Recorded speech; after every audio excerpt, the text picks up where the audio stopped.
it's Miss Edwards. And Mr. Brinkman. We are hanging out in the counselor suite. This is my office. And as you can see on my wall, I have this wonderful palm tree and the 7 habits. In a couple of our videos coming up, we're going to start talking to you guys about the 7 habits because they are so important to you in your life. 7 habits were designed to develop highly effective teens.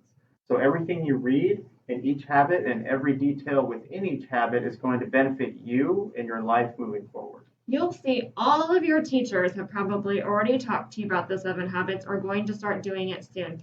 Also, there's trees in every classroom, so even though you're not here on campus, you'll probably be able to see the trees digitally as well, just like we're showing you right here on our wall.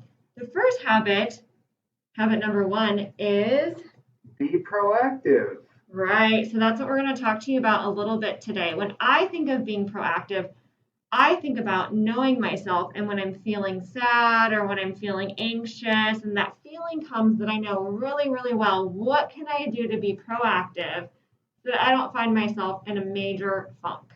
You know yourself best. So when you get down or nervous, frustrated, stressed, notice what does your body feel like in that time? Do you get flushed in the face?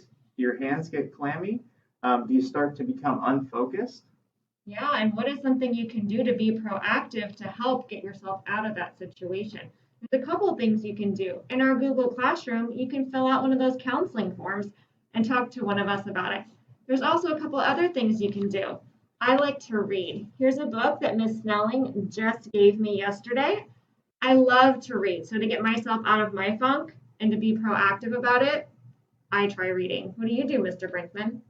When I know that I have a big week or there's a heavy stress week ahead, I like to make sure I carve out time in my schedule to work out in the morning before work.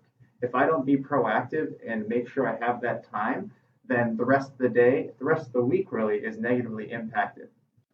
Well, that's it for today, Pirates. If you have any questions about how to be proactive or you want to check with us, make sure you fill out the counselor form. See you later.